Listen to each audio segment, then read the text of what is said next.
Welcome to another episode of Below the Apple Tree. Today I want to share with you a very surprising wooden flavor which I just discovered a few hours ago.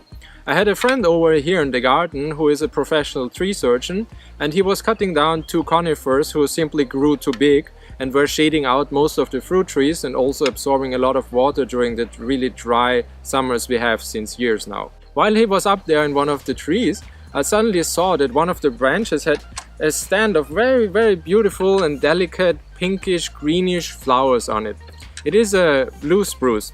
So as you can imagine, I immediately went there and took the branch and brought it here so we can try it together. I never had the chance to try it from a blue spruce. I want to start with one that's just opened, and as you can see it's still a bit green here and only slightly pink. When they're in their full bloom they're really those vibrant pink colors, but I want to try one that's a little more green. So let's try it together. First, of course, as I told you in one of the last videos, I will link it below, we start with smelling. After we have described what it looks like, let's smell. Now it really has no smell whatsoever, so let's try it then. I'm just gonna take the whole, set this down, and let's take a bite. Maybe from the, I'll start from the bottom. It's a very interesting flavor combination.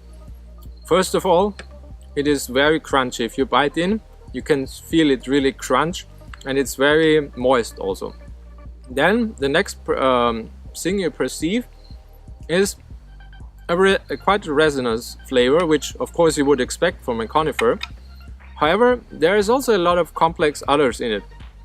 For example, I taste some citrus fruit in there. However, I think it's more in the grapefruit direction. It's not a lemon or something, it really tastes like a grapefruit, the grapefruit rind to be particular.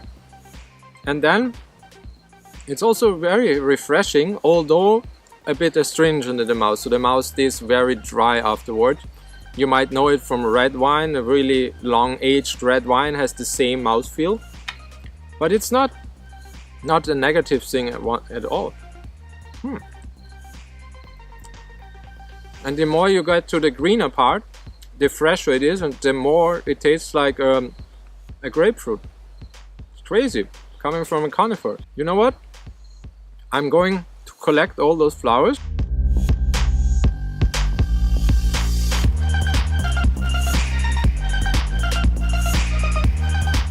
So now that I have all the flowers collected from this branch, and I still have several branches down there, I want to make a very interesting experiment. I want to make jam out of it, because it so strongly reminds me of grapefruit rind, but with a very interesting, fascinating, almost resinous twist. I can imagine that it works very good on dark bread with butter.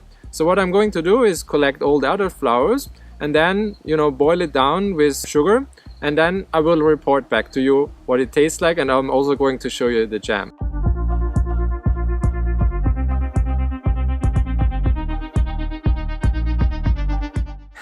So after a whole week of rain, it's now finally time to try the results of our Blue Spruce Flower Jam. As you can see here, I made 3 versions, whereas one is much less of a jam but more of a compote, because you see there's still the whole flowers in it, suspended in a sweet liquid.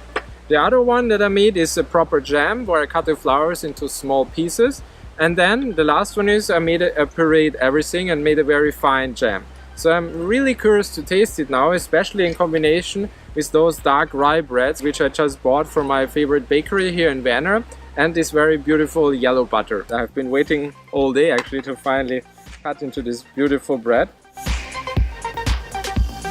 So they are both made with rye, whereas I think this one is with 100% rye, and this one is only 70% rye, and I think the rest is a whole wheat flour, although this one has more spices in it. So I'm very curious to see how they combine and mix and match with the different jams.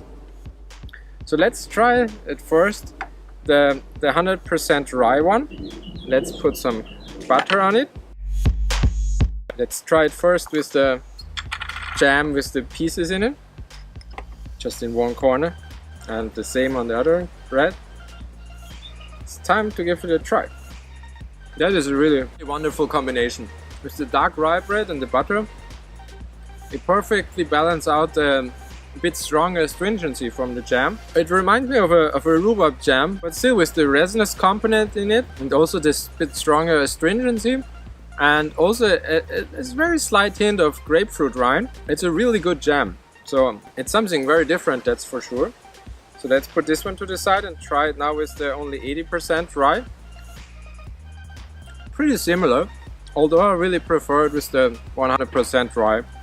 There, the spices overpower a bit the flavor of the jam. So yeah, so next, this one was the for jam with the pieces in it.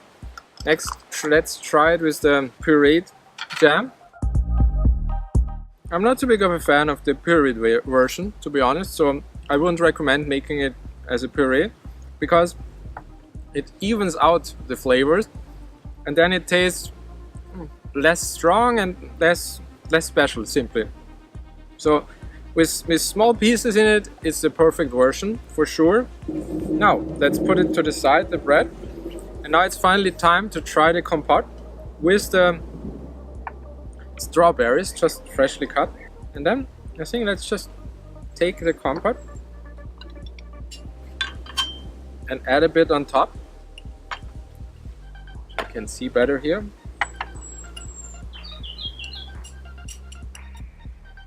Now let's give it a try. You see it here, the whole flowers together with the fresh strawberries. I'm really curious to see how they combine. That's a very good combination. My god, you wouldn't expect it, but actually the freshness of the strawberries and the sweetness, together with also the sweetness of the compote, but still the resinous component, and also the astringency, which would be, if you just eat it like that, would be probably a bit too much. But if you combine it with a very fresh succulent fruit, it's a perfect match in your mouth. So yeah, so there you have it. So we made Blue Spruce Flower Jam and Compote, and the winners are for sure the compote combined with some fresh fruit salad or something. Not tropical, that would be too strong and the wrong flavor direction, more like strawberries, blueberries, that direction. And then the other one is the jam with small pieces on bread and butter. Perfect combination, and I could also imagine it really great if you have some steak, for example, on this side. Perfect match. So there you have it, Blue Spruce Jam. Follow me on this channel. I'm gonna put the subscribe link somewhere here. If you want to learn more about how trees and wood influence our food, or also look into my book, The Flavor of Wood. I will put the link below as well. See you next time in Below the Apple Tree.